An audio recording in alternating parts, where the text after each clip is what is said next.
back into where we were.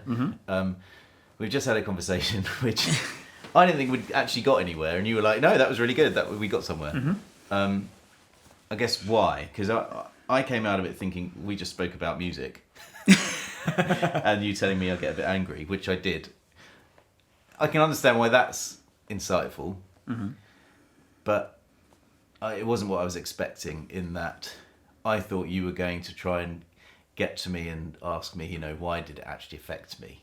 Why? I was thinking that I literally thought you were going to ask me to start kind of getting into that, or how's my relationship with my wife, or I literally, and I know you explained that at the end that would be the next. You did the vertical, then it's not horizontal, but I didn't feel like we spoke for a while, and I do feel like I feel more certain now what I'm doing this for, which is interesting. Right. Okay. What do you mean?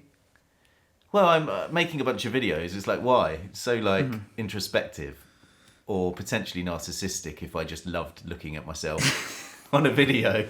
So I've got to have a reason for doing this. Yeah. And I think you helped me sort of solidify why I'm doing it. And the reason I'm doing it is I've been involved in a system which I inherently disagree with. Yeah. And I can't believe that system is the only way of doing it. And rather than going, I'm now going to be part of an Orthodox church, which I've spoken to a number of people, or I'm now going to be involved in a Catholic church like my wife is, because she loves the exceptional music that's in Worth Abbey. I'm like, no, there's got to be another way. There's got to be something else? Yeah, because I loved that format which was the stuff which I spoke with Graham Ord about, I spoke with other people about, which is that exceptional experience when a bunch of people get together and agree, let's worship God, and be really vulnerable in that. I still really value that, and so you've helped me kind of get to a point where I'm like, okay, let's have it. But I didn't think that. I didn't think we were as productive until So the way that I'm always looking at it as a therapist is, it is a bit like evaluating a car or something like that, when it's standing back, and I've got an idea in my head about how all the different sort of psychological notes work for people, right? And I'm basically gathering information about all of them when I'm talking to you, So in my head, I'm kind of drawing a map of what I think is going on with yourself potentially, and what that maybe looks like, and there are a few things in there. So one is the 5-factor personality model, which you may have heard of. I don't know if you have. It's like Enneagram. I remember that. Enneagram. Myers-Briggs. So Enneagram, Myers-Briggs. Ignore all them. Okay. Well, are they rubbish? Yes. Oh, really? Yeah. Oh, completely. Yeah. Because I think I've done both in church environments. Yeah. Myers-Briggs was a really good first attempt at personality. Okay. But it was a back of a fag packet, essentially, by people who didn't really know what they were up to, and it's completely not valid. Okay. Enneagram? So, Enneagram, also not keen on it. Also, it doesn't... So, I mean, you need to look at stuff that is actually real, right? So you and I could come up with a kind of psychological idea, and we could say, well, this could be real, but it's actually not real. So things like... Well, you profiled me at the end based on us meeting yesterday, having a pint, having dinner, having a whiskey, having breakfast, and then having our chat. And you profiled me. That's the right word, though, isn't it? Profile. Profile. Well, you said these could be the characteristics. These could. Yeah. I mean, it's like creating a hypothesis. So creating an idea based. Profile's got a bit of a kind of criminality. Yeah, I quite like that. Though. it sounds cooler. Right. So you're a cool doctor of psychology. I profiled you. So there are some things that psychologists talk about that don't exist. Right. So like self-esteem doesn't exist. Yeah. Right. It's just not real. Right. It was a good idea. Yeah. But it doesn't exist. So it's the same way. It's the same way as talking about. If I was to talk about your self-esteem, it would be the same as me talking about how you use the force. Right. Right. It's just not part of this reality. Okay. Right. Yeah. But 5-factor personality model is real. Right. Okay. So you can understand it using the acronym OCEAN. Right. Right? Basically what it says is there's 5 different spectrums that people are kind of on. Yeah. And where you are on each one, it can be associated with some strength and some weaknesses. Yeah. Right? And that's kind of like, the filter through which you can see the world. So ocean, O is trait openness. Right. Right? So how likely you are to enjoy new experiences. Yeah, sure. Right? How creative you are, right? You seem to be somebody who's quite creative, quite open. You like that being on the edge of your bike. You like the transcendent experience of worship. You like creativity when it comes to music in general, when it comes to art and all that. So you're probably quite high in trait openness. Okay. That high in trait openness thing comes with, some issues which mean that you would be very you'd be very fertile ground for the kind of worship experience. Some people just don't really get that and are not really into it, whereas you're quite high in that, so potentially you're quite high in that, although we would have to look at it in more detail. C is conscientiousness, which is how hard you are likely to work, essentially. Right. Yeah. High conscientious people are people who again make very good evangelical soldiers, because they will be dedicated to the cause, they will work hard, etc. Yeah. They will also be very hard on themselves. They'll be very hard on other people as well, who aren't like that. Yeah. The A is agreeableness, which is how likely you are to put other people's needs before your own. Right. You're, potentially quite highly agreeable in that you like the connection with other people, you like the helping thing. Side of Christianity, you're talking about giving, taking food into the town centre to give to people. Yeah. That is also associated with some potential difficulties. I work with a lot of nurses and doctors and dentists, teach them a lot. Healthcare professionals are all really agreeable. Yeah. The problem, which is good because that means that that's the person who you want to treat you when you're sick. Yeah. The problem with that is that they never get their own needs met. Right. So highly agreeable people are the people who say, yes, I'll do that. Yes, I'll take on the extra shift. Yes, I'll clear up after everybody, all that. But as a result of that, you end up with a lot of resentment building up. Yeah. So a lot of healthcare professionals have to basically be very aware of, right, this is what they're like, So, you may, again, you're wanting to help people, very nice. So it may be that you've always been putting that, and again, these are all just ideas at the moment. Yeah. It may be that you've always been putting other people's needs first, and always saying, right, I'll meet. Me, no. No, you're not. No. Right, okay. No.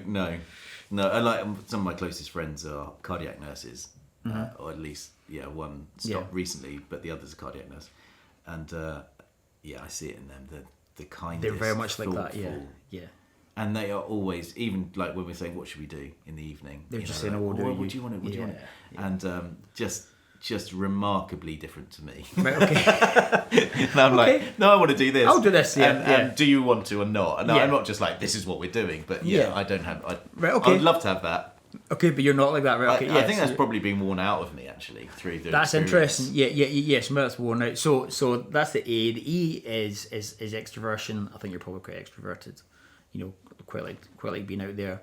I often get energy from people, but then as you get older, that changes too. Doesn't it? So. Extroversion is also your likelihood to experience positive emotion. Right. So the more extroverted you are, the more positive emotion you experience, which is not the same as your likelihood to experience negative emotion. So they're two separate systems. Oh, right, okay. So you can be high in negative emotion and high in positive emotion. Yeah. That's probably me. Yeah, and that's the end. That's the neuroticism. I'm realizing there that I've got the E and the A the wrong way around when I'm spelling ocean. Yeah, I was like, but it doesn't matter. You covered them all. Yeah. So N is being neurotic. N is neuroticism, which is an unfortunate word because people think it's got a kind of it's negative. Yeah, and it's also got a really culturally laden term. It just means how likely you are to experience negative emotion. Right. How likely you are to be anxious, sad, disgusted, or angry. Essentially. Yeah. So I'm looking at those 5 things. I'm then looking at another thing which is called the CBT 5-factor model. So right. So I'm looking at what are you made up of? You know, you are 5 things essentially. You are your physical body. Yeah. Right? And that's obviously there.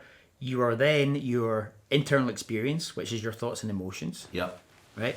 And you are your behaviour. Yeah. Right? So those are the 4 bits. So I'm looking for patterns in those things. And personality is really just patterns of thoughts, feelings and behaviour. Sure. That's really all that it is. And then you are always somewhere. So you're always in an environment, you know, which is partly social, partly physical.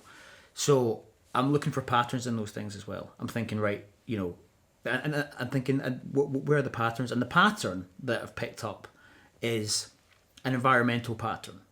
You know, the pattern is, right, various churches, very, you know, similar experiences where it's been the connection with others and the transcendence in the worship, but people in authority who have violated the trusts or have violated the rules, and that is then, you know, having a big impact upon how you are viewing, probably how you're viewing yourself, how you're viewing the world, and how you're viewing other people. So one of the things I struggle with, and I still do probably, the openness is, well, I expect everyone else to be a bit like me. Yes. And so when I come across someone who isn't like me, I don't really get it. I just think they are like me still. Yeah. So when it comes to whether it's a church leader or someone with some sort of, they hold the keys in some kind of way. Well, I assume that they view the world, they view me, they view God in the same way. Yeah, and that's often not the case. It's not the case. And so when we've, like, when the thing that triggered my, and I'm not using that word deliberately, but the instigated my sort of looking at this stuff was finding out about Mike Pilavachi. My thing was, hang on, I thought he was like me. Like us. Yeah. Like we went into this all thinking we would be part of something. Yeah. That wasn't his agenda. So when, I mean, I think I used the term malevolent narcissist, which kind of works if you're penning, I don't know, Putin. Yes. Yeah. Or Trump. Or somebody, of kind of historical. Nigel Farage. Somebody who's like, massively significant in the history of the world. I quite like comparing Nigel Farage to Putin. But like if we, those guys, the bad guys. And then you think, well, how can you apply that to Mike Pilavachi? Yes. How can you apply that to the current, you know, Smyth? Or was obviously. I mean, yes. having a soundproof shed, you cane boys into bleeding and incontinence. Yeah, that's fairly dark. Horrifically so. Yeah. And the guys are massively affected by that. It was covered up. But was it covered up by more narcissists? Is the system narcissistic? So is the question...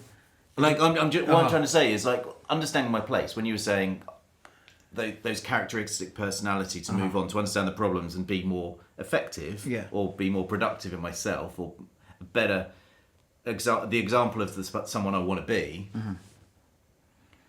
Well, when I'm massively affected by someone else, so does that work with the, I mean, what was it that initiated you to want to come and have a chat? Because in some ways, you're an expert. Well, in some ways, you are an expert in this. Certainly way more than I am. Way more than a lot of people that I'm speaking with. Some of the problems here are, I wanted to speak about me because I'm the easiest thing to talk about. My story is valid because it's my story. It's not my opinion. And I'm not... Yeah. You've got opinions. Yeah. You've got experience. You've got qualification to talk about this stuff. So what was it that... What is it that you saw? You're like, I want to have a chat with Sam. Because some of these questions for me they're still unanswered. Yeah. So I've been wrestling for a long time with the idea about where does Christian faith fit within modern society, and just in general, how does the the continued experience that people seem to have of, you know, being hurt by it and being devastated by it, something that is supposed to be good and something that I do actually believe is one of the main pillars of our civilization, but it seems to have got so corrupted. Right. And so, listening to you, seeing, right, this is somebody else who has had similar experiences. Yeah. Somebody else who is, you know, a sort of native to it, you know, and understands what it's like to grow up in an evangelical world. When you're part of that culture, it is a bit countercultural, you know, it's not, you know, I think we do live in a post-Christian society, you know, and when you're a Christian in a post-Christian society and you're saying, oh, this is the answer, this is what the world needs. Yeah. And then you realise that, oh, it's not what the world needs, this is actually causing harm. Yeah. Like proper harm. Good on time. Excuse me. Yeah. So when you realise this is there's some good bits in this, but there's a lot of bad in it as well. And then you think, well, how can we unpick some of that? Can we actually get to what was promised, maybe, which is the revivification of the society through Christian principles? Maybe that's what true revival is. We were speaking about that earlier, you know, and like, you know, I don't think revival is let's have a big meeting, you know, let's have a big church service. You know, it's like, well, in some ways, who cares? Yeah. You know, because that doesn't matter. It's a bubble. It's a bubble, and, you know, whether 10,000 people have a good time or not in a service is just as irrelevant as whether 10,000 people have a good time at a football game or not. In some ways, it's like, who cares? You know, but an actual proper revival would be, right, let's take Christianity and let's try to reintegrate it to the society more generally.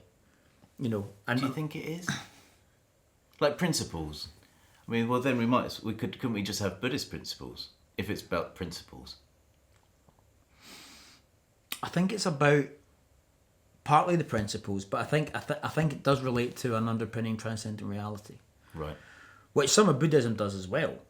You know, I mean, to the extent that Buddhism and Christianity converge, and other religions kind of converge as well. You know, there are a lot of similar principles. And that's why I'm sort of challenging on principles, really. Yeah, because a bunch of people come up with principles that they think are... Yes. The problem is, I think, is if you don't base the principles on a transcendent reality, they're not going to stick. Right. You know, so you need to have an understanding of what is going on metaphysically. Is there a God? Is there not? You know, right. What does that mean if there is? Yeah. You know, I think that So growing up in evangelicalism, experiencing some of the good, some of the bad, made me stop and look and say, well, what actually is this, and where does it sit within even the kind of history of Christian culture? You know, and then you look back and you see, right, okay, Christianity kind of started to fall apart during the Enlightenment. You know, really, whenever it's, you know, people looked at, you know, things like evolution and science and how the world works in a mechanistic way, and then Western civilization kind of started to walk away from its Christian roots, and like at that point there started to be issues and problems. There was problems and issues before that. Well, yeah, loads. But the issue of people is where I'm kind of interested in. Yes. The kind of the principles or theology or the philosophy or the sense of corporate meaning, I think it's for another time. That I think it's people, and that's why I'm like totally like I'm really enjoying speaking with you, because it's the people that have made it and broken it. Yeah. And both of us have had experience where people have broken it. On the whole, I don't know if I can say that. On the whole, people have broken it more than they've made it. Maybe. That's maybe for future generations to decide, not us. But within our small experiences,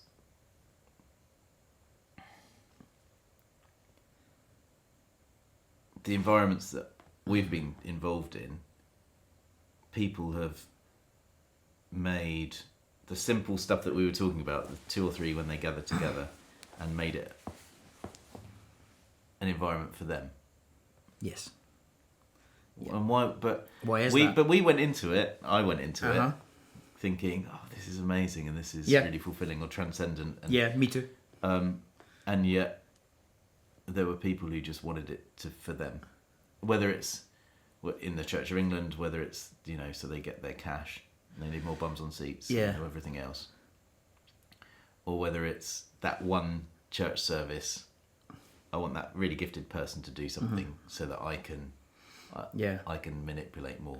I think that there are obviously genuine predators in there who have said, I'm in this as a way to, just be out for myself. Can they be that calculated? Well, some of them are, but I don't think that's the norm. So the church leaders that cause harm, like, I don't think they're, in general, I don't think, you do have the likes of, Smyth, etc., who seem to be genuinely nefarious individuals. Well, why don't we talk about him quickly? Okay, go for it. The little that you know, I don't know how much you know, and if you've read, like... I have read what's out in the public, but that's it. Okay, fine. So, could he have convinced himself that he was doing what God was asking him to do, which was this sort of weird discipline, weird kind of like Victorian physical punishment thing? It's hard to say for any individual what was going through their mind at the time, but in general, people can and do convince themselves of those kind of things all the time. And I think this is where I think the people and the theology kind of meet, which is when you have the idea, and evangelicalism is big on this, when you have the idea that your own internal thoughts and feelings can somehow be different from other people's. You can somehow have an internal experience that is coming from God, and that comes out in theology. When that meets people who are already, let's say, narcissists, that then immediately they're like hand in glove. They've been looking for that system their whole life. Yeah. So there's three sort of dark triads. There's three personality variables that are called the Dark Triad, right? And these are sort of the patterns of being that cause other people problems, and they are narcissism. Basic idea with narcissism is that you genuinely think that you are different from other people, right? And you are better than other people. Now, in some ways, we're all a bit narcissistic because, like, we are always where we go. No matter where we go, it seems to be that this world is all about me. Yeah. Because I'm always the centre of the story. Right. So in some ways, we're all a bit narcissistic. But people who, and people vary on this dimension. Yeah. But people who are genuinely problematically narcissistic, in every situation, they just assume they are superior to other people. Right. So that's narcissism. You've then got Machiavellianism, which is manipulation. Yeah. Basically. Yeah. People who are able to, come into any situation and say, right, what can I get out of this? And I'm not interested in the other person. I can use them or I can leave them or whatever. And but like you're talking about being openness in me. I still don't get why you do that. Like, what are they really going into a church environment, a church community, thinking, I'm going to get this out of it? But sometimes they mix up their own understanding of themselves with the understanding of the good of the community and the good of the church. So especially if they are narcissistic, because then it's obviously the best thing for this community is for me to be elevated. Yeah. That's just what they think. Right. So therefore the ends justify the means. And then you've got psychopathy, which is the one that people think about when they think about dark personalities, which is the basically lack of empathy, and you don't actually feel other people's, pain and feelings. Yeah. So you don't even think of it. No, it's not. Do something to someone, you're not even going to think that's going to affect them. No, yeah, exactly. So you've got narcissism, Machiavellianism, and psychopathy, and I think the problem is that church environments actually attract those people. It's set up in such a way that it's a perfect opportunity for people who are quite high on one or more of those traits to then come in and say, this is a great opportunity for me. So with narcissists, they think their internal experience is special. Then they come into a church, and a church says to them, you can hear from God. Yeah. You can have an inner experience which is from, the creator of the universe. Yeah. And 5 minutes later, they're hearing from God. Yeah. But nothing's changed. All that's happened is that somebody's just given them an excuse to do what they always wanted to do, which is to say that their inner thoughts are important. So I always knew that I was important somehow. And if you genuinely believe that you're hearing from God, if you have a thought that says, Sam shouldn't be working here anymore, right? Sam doesn't fit here. Yeah. That thought comes in somebody's head. If you think that's from God, then what happens is that that trumps everything else. Why would you need to care or think about, how Sam takes that or what effect it has on him, because it's the Lord's will. It's the Lord's will, and it's not the Lord's will necessarily. It's just your own internal thoughts that are maybe nasty and mean and dark, but you've been given a social justification for it, for acting that way. And it's the same with Machiavellianism. So if your pattern has always been to manipulate people and to try to get what you want out of situations, when you then link that into the idea of, and we're building the Lord's kingdom, then it's okay to manipulate people. So if it becomes for the greater good. So with that, there's one thing so we were both youth workers. I've always been like, if we can make a video that makes someone watch it and think, they look like they've got the triad, the dark triad. So the two things I just want to quickly cover then are, one, how can you spot them? And then two, why are people so happy to cover it up? And interestingly, so the stuff with Soul Survivor, I've spoken with people that were on the trustee board who covered it up. Yeah. They were part of it. They've admitted, one guy who I met with admitted, he picked weaker people who were in awe of him to be on the trustee board. They never challenged him. They never spoke about him without him being in the room, as I used to when I've been on trustee boards. We talk about, the person running the thing. He was never spoken about. Smyth, Fletcher, and Palavachi, and Ball, and a number of them have been covered up by the Church of England, by the Archbishop who's stepped down, by the next one who's about to step down of York. I'm almost saying it like he's going to. But so there's two things. How on earth can you spot them? How can you not become complicit or victim to? Yes. Both. In the positive reading, those are complicit are also victims. On the negative reading, those that are complicit are covering up. Yes. Yes. They hide behind being a victim. Yeah. I think they're complicit. And certainly, if someone's resigning, i.e., Welby, he's demonstrating he covered it up. So the way and that's how we finished. Like, how do we do that? How do we? I didn't see it. It was normalised to me to the extent where I didn't even see that I'd been manipulated by him. So Palavachi could get a bit of a kick out of having a wrestle with me or whatever. I never saw that as being a big deal. Yeah. So I never did. I never saw it coming. So how can people see it coming? How can people see it coming? The short answer is that it's very difficult. The long answer is that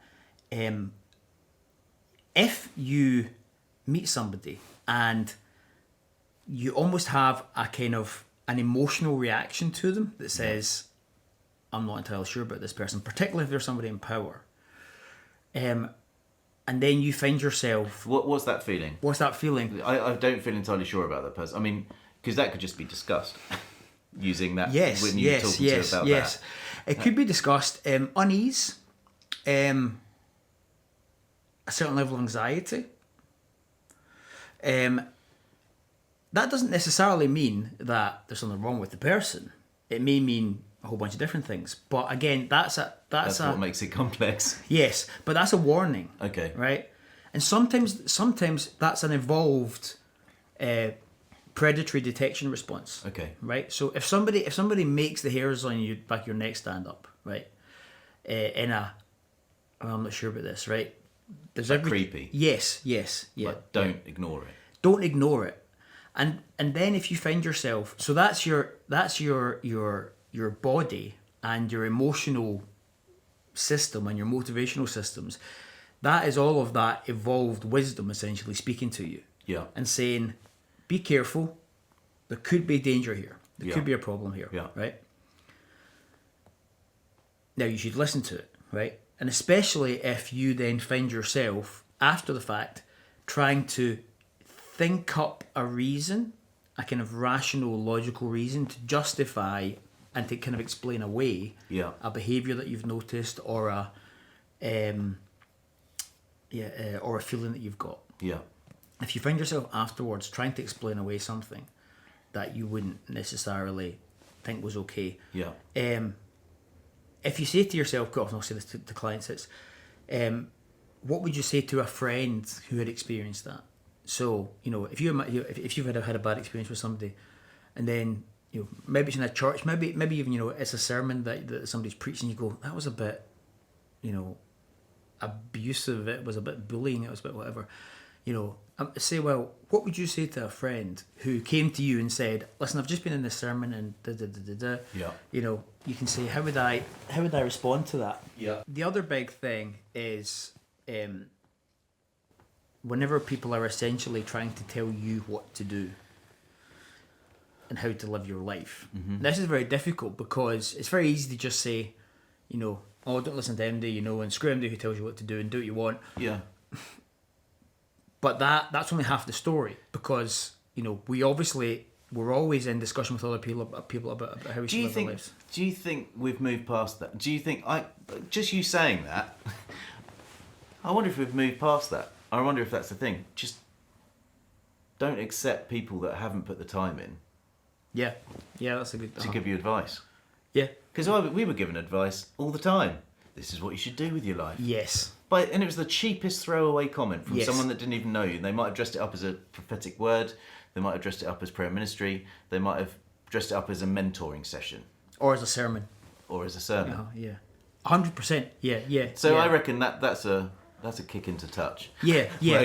That doesn't belong, I don't think, anymore in a church. I would agree. Yeah, I would totally agree. Yeah. Because... So if someone gives you advice, just say do one.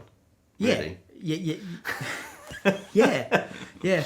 You know what I mean, though? I do know what you mean. Yeah. And especially if that's like a big warning. Like you were saying, the other things are subtle; they're evolved. That I would say, in terms of if we were creating a toolkit to avoid these, generally men, not always men, sometimes women too. Mm-hmm. That is a thing to go. This isn't a good place. Yeah. And the problem for Christianity is, but that like Christian ethics is all about telling you what to do. But I think that the things but it's the level at which they tell you. So if the level is, a kind of general, kind of thing that you could sort of find biblically, something that is, about, kindness or something like that. Yeah. Yes, but it's whenever it comes down to kind of actual, you should do this behaviour or this behaviour. Yeah. When it comes down to something that's actually a behaviour that somebody's saying you should do or shouldn't do, I think at that point you need to say... Or a life decision. Yeah. At that point you need to stand back and say, hang on a minute, I need to decide on that based upon my own experience and understanding and not necessarily what that person said. Yeah. It's really subtle, but because I've heard even people use ideas like, gossip is bad, so don't gossip. Yeah. And you go, well, yeah, that's kind of reasonable advice in general. Yeah. But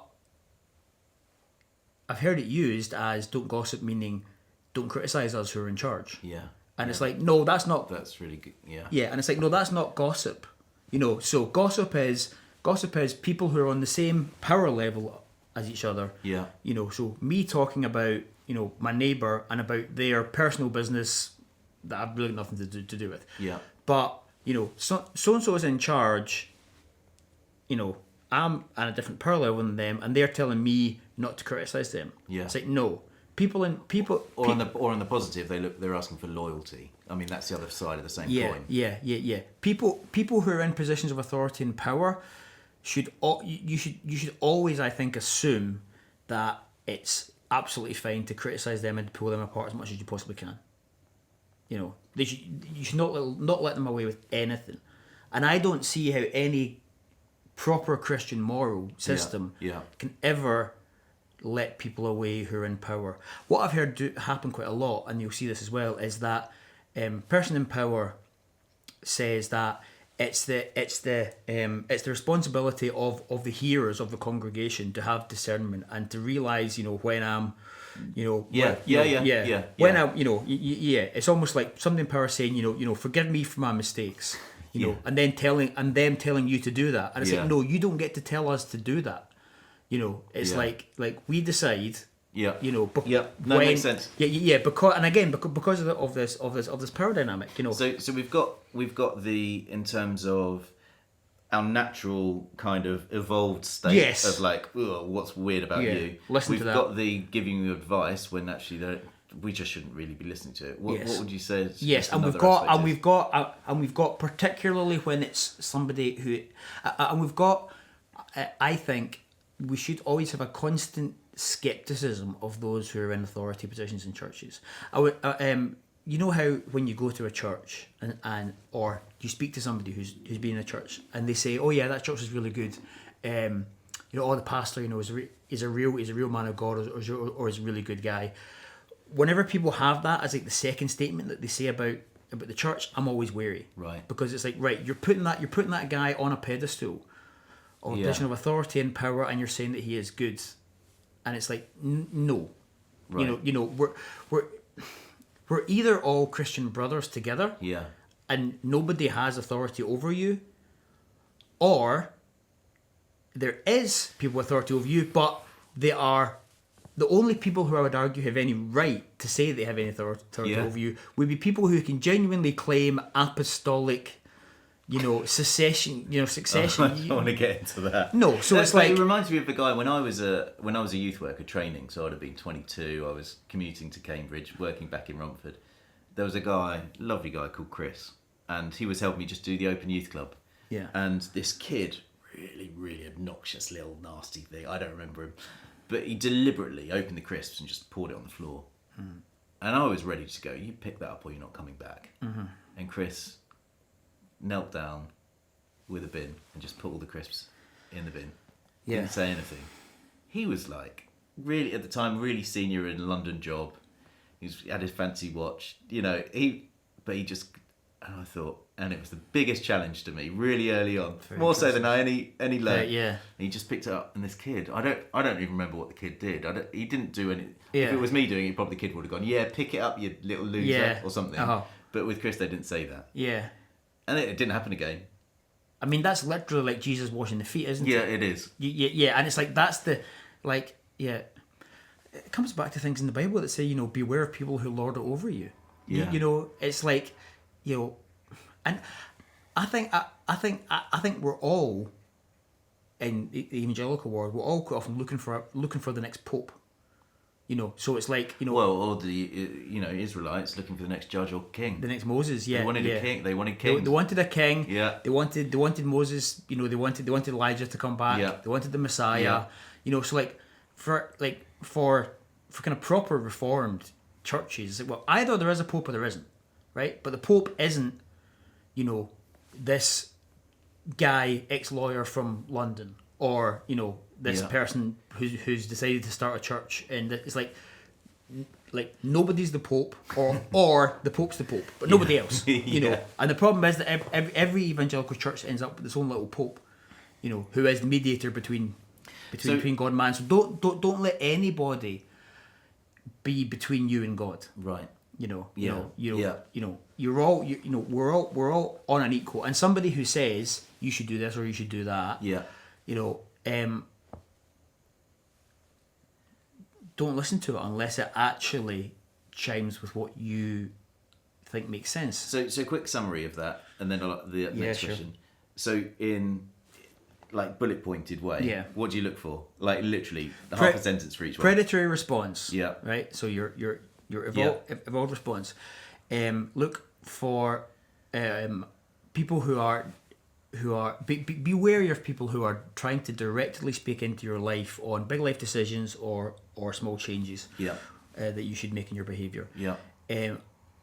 Always be sceptical of those who are in positions of authority, and assume that it's your right and responsibility to criticise them, not to venerate them. Yeah. Yeah. And that's it, I think. Great. Yeah. Those are Okay. three. Yeah. And what was the other question? Well, along with that, and then so why did people cover it up? Oh, people cover it up. And why are they complicit? People cover it up because of the sunk cost fallacy. Say that again. The sunk cost fallacy. Okay. So, when you have, it's like if you have a car that you have spent a lot of time and effort and money on.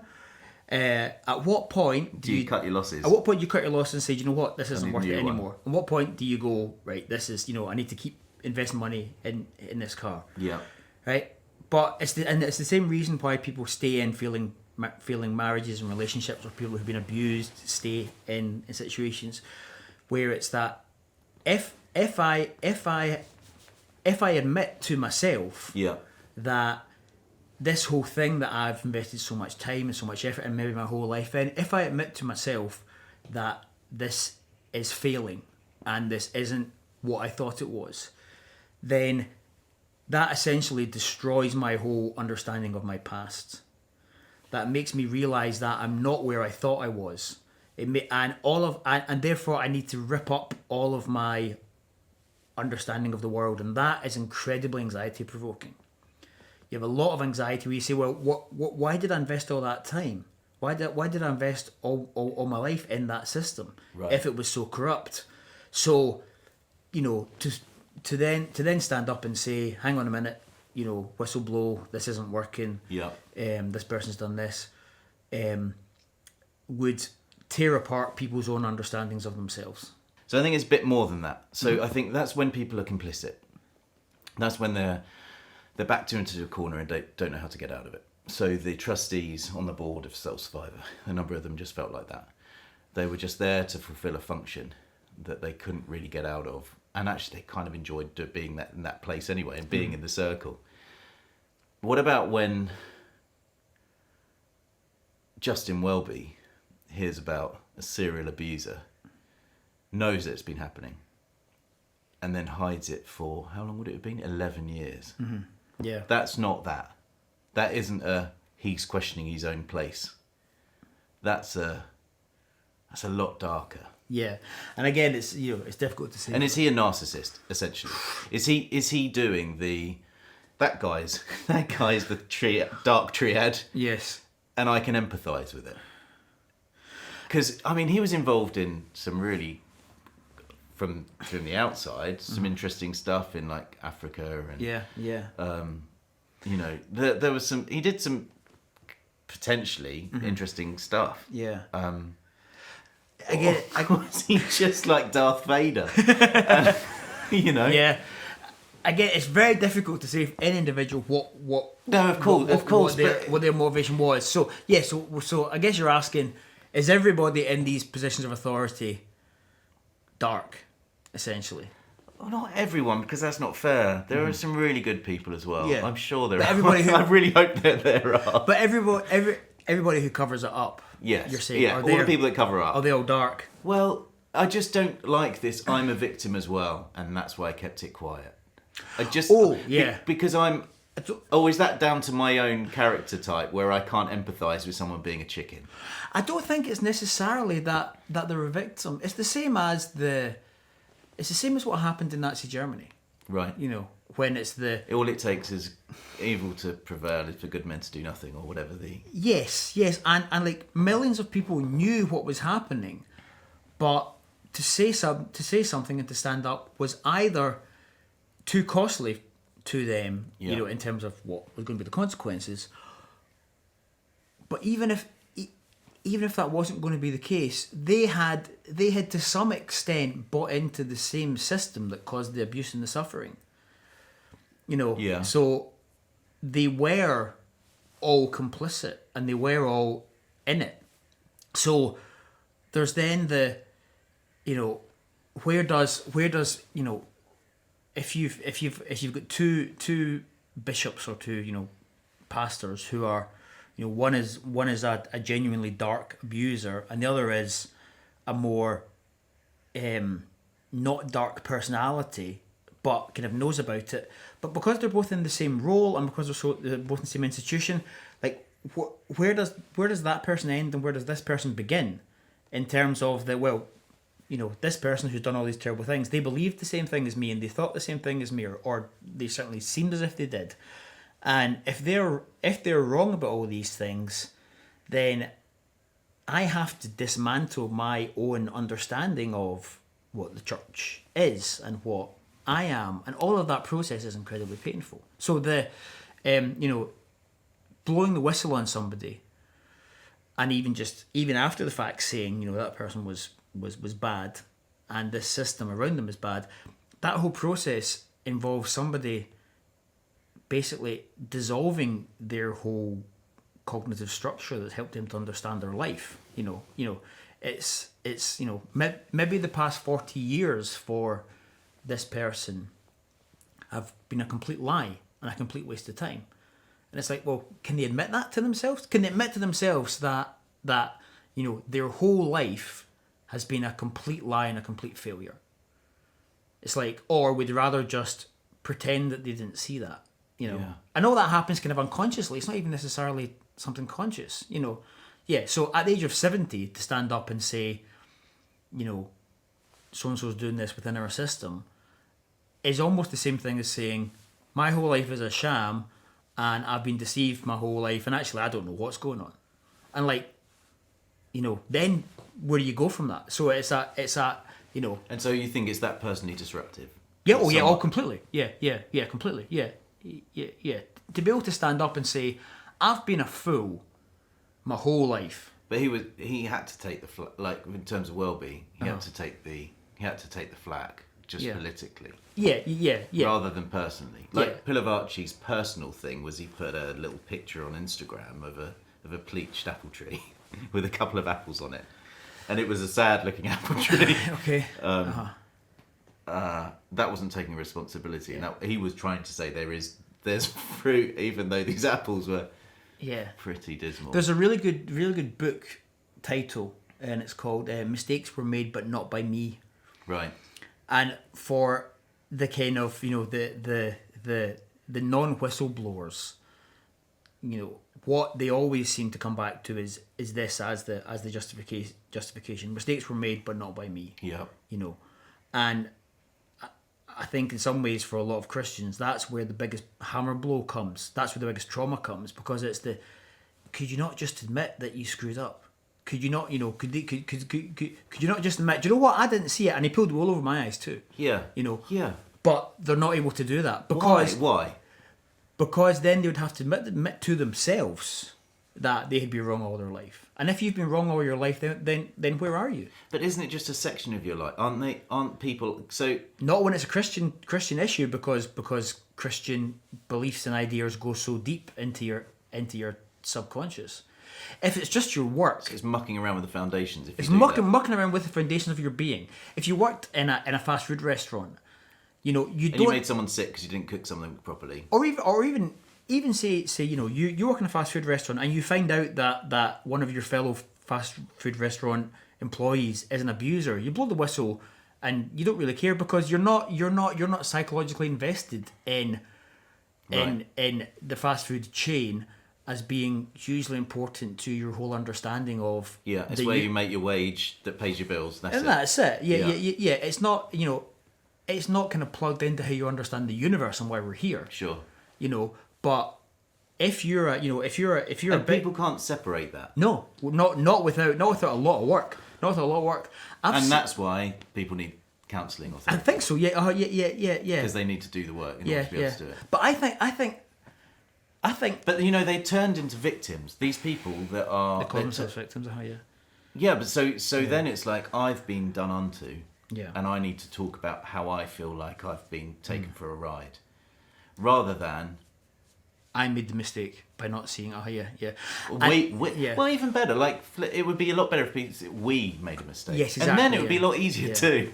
But I think this is why Jesus was so hard on the Pharisees. Right. And I think this is what hell is. I think that when you've lived in such a way that there's been devastation all around you, caused maybe by what you've done or by your complicity in other people's actions, and you're at the point where, like, you know, you would literally in some cases rather die than admit the fact that you've made mistakes, because you're so invested in it that it's actually literally less painful to die than it is to admit that you're wrong in those situations. It's like, well, surely that's what hell is, and surely that's why Jesus was saying to the Pharisees, look, you guys are beyond the pale. You know, because it's like they're in hell. Yeah. Because they've got to the point where, yet they're saying, this is all gone wrong, but it was everybody else's fault apart from mine. And it's like, well, that can't be the case. No. You know, it must be, if you were in the centre of this and it all went wrong, it must at least be partly your fault.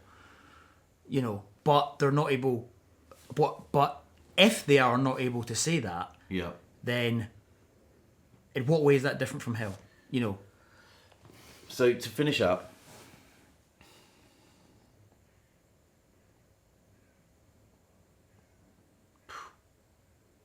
well, we can't resolve it, can we? There isn't like a right. This is what needs to happen. We can't resolve it in this conversation. No, there's maybe a lot more conversations to be had. And this is why I think we do need to, in general, in the evangelical world, strip apart the theology and say, look, we need to get rid of this idea about spiritual authority. Yeah. You know, no evangelical has authority over any other evangelical. You know, you don't have that right. No. You know, we're a community of believers who are all on the same level, who need to struggle with faith and figure out how we're going to live our lives, and nobody gets to lord it over others. Nobody gets to become the new pope. Nobody gets to become the next set of Pharisees. If you want to become Christ-like, you need to die like him. If you that's the reality. He served and he died. If you want to become Christ-like, you need to pick up the crisps from, you know, pick up the cross, pick up the crisps. Pick up the crisps. Pick up the crisps on the floor. Yeah. You know, don't be telling somebody else to do it. You know, No. don't be. Yeah. It's like, go and do that. You know, and you know, pick up the crisps. Pick up the crisps. Pick up the crisps. Thanks ever so much. It's been so cool spending time with you. Yeah. Thank you very much for having me. Cheers for Hopefully it's been useful. Yeah. Cheers. Right. Thank you.